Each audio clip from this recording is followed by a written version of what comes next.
Learning to trade is difficult enough on its own. You are dealing with uncertainty. You're putting yourself into stressful situations. You already know that most retail traders fail to become consistently profitable. And you have no idea how long it's going to take you to become a consistently profitable trader. So there's lots to deal with. However, there is also then external factors whilst you are learning how to trade. So what am I talking about when I say external factors? These are things like friends, family, and work colleagues. I got an email at the end of last week. It was on Thursday or Friday. And this guy had a relatively similar experience to what I had when I was first learning how to trade. So not long after I had discovered trading, I sort of stumbled across the financial markets, CFDs, and spread betting. I was out with my two best friends and we were in a bar. Conversation turned toward trading. And I said I was learning how to trade, I was really interested, I found it exciting, and my overall goal, my ambition was that one day I would be able to trade full time. What do you think the reaction was from my two best friends? Were they encouraging? Were they interested? Were they excited because they could see how enthusiastic I was? No. Almost before I had even finished speaking, one of my friends started laughing and he said, "What the hell are you doing? You're an idiot, you're never going to be a trader, you're going to lose all of your money." So not exactly the reaction I was looking for or expecting. However, it's very, very common, unfortunately, and not just in trading. When you're learning to do anything new, if they consider it difficult, if you're starting a new business or you're starting to learn how to trade, whatever it is, if they consider it difficult, very often that's the kind of reaction you are going to receive. Now, it's very easy to say, you just brush it off. Yeah, it doesn't matter, whatever. However, a lot of the time, it does influence us and it does impact us because it then turns into repetition. Every time you see these people, they say the same sort of things. How do you deal with these external factors whilst you are learning how to trade? There's a few different things you can do. Now, the first one is really simple. I'm going to tell you a secret. It's very easy to implement. The first one is simply to realize that some people are assholes. That's it. That's how they're going to react. That's the way that they are. Now, if they are assholes and that's how they react, if you are able to, remove yourself from them. If they're your friends and they're reacting like that, are they really your friends? Do they really have your best interest at heart? So going back to my two friends, when I was learning how to trade, I don't really speak to them anymore. Yeah, it is just what it is. I started to realize that they weren't helping me, they weren't encouraging me, so what is the point, really, of the friendship?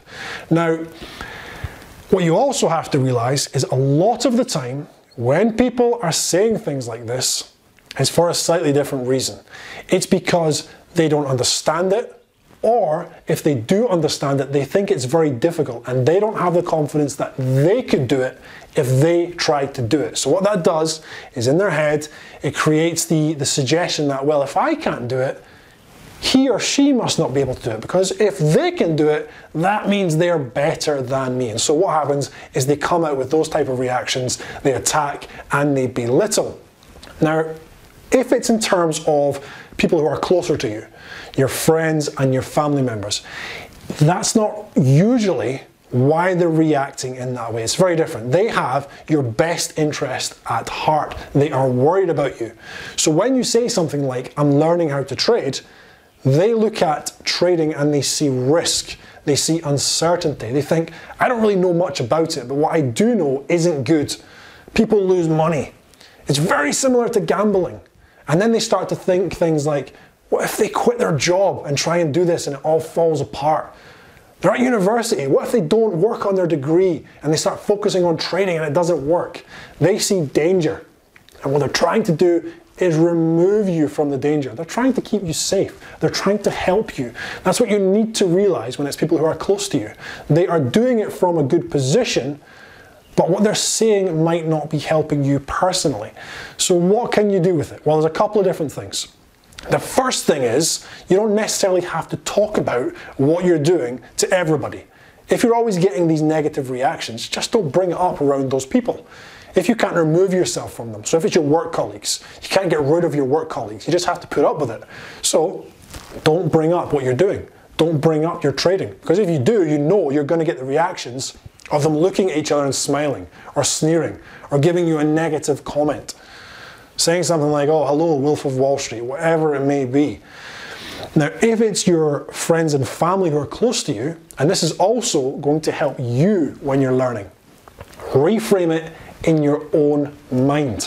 When you talk to them about trading, or whatever it is that you're doing, you don't say, just, I'm learning how to trade, or I'm learning how to trade and I want to do this as a career. You start differently. You say, I've discovered trading and I'm interested in it. It's my new hobby. It's something that I want to learn more about. Because when you say it's a hobby, it's a lot less threatening. Also to yourself, it takes a lot of the pressure off your shoulders. It's a hobby. I want to learn more about it. I'm just going to use the money that I can afford to lose. It's the money that I would normally spend on nights out. Instead, I'm going to put it into a trading account and I'm going to see how I get on. See if I can start to improve this year. If you do that, it's very, very different. Suddenly they might think, seems like a pretty strange hobby. But then they'll think, oh, well, he was always a little bit odd, just let him get on with it. Whatever it may be. But for you, it also helps because you are sitting down at the computer thinking to yourself, it's a hobby. You're not thinking to yourself, I have to make this work. No matter what happens, I need to start making money. And it's not going to make you put money that you don't or you can't afford into your trading account and start losing it. It's too much pressure. If it's a hobby, what does it suggest? It suggests that you can enjoy it. It suggests that you can take it slowly. And if you're not enjoying it, you can have a break. It's removing the pressure, making it a lot easier. So those are a few different things you can do to help you deal with external factors. Now, the other thing is to realize that a lot of the time, what you think is external factors is actually internal. So when your work colleagues, let's say, react like that, you think, oh, what these people are saying is really bad. But what's really bad is what's going on inside your own head. Because when they're saying those things, what's it doing? It's bringing up your own self-doubt. Inside, you start to think, yeah, maybe they're right. Why do I think I can be a trader? Everyone else is failing. And the self-doubt starts to build inside your head because it's always there. We always have an amount of self-doubt, an amount of worry, an amount of fear. And when you hear this from other people, it starts to give it room to grow inside of you. Again, how do you deal with it? You reframe it in your mind, back to the hobby, back to something that you enjoy and you want to learn more about. If you say it to them, it's going to cut their reactions down. If you say it to yourself, it's going to take the pressure off of your shoulders. Okay guys, that's everything for this week's video. As always, I hope you found it helpful. I hope you're all having a good trading month. We are now in March. I'm James Orr and thank you.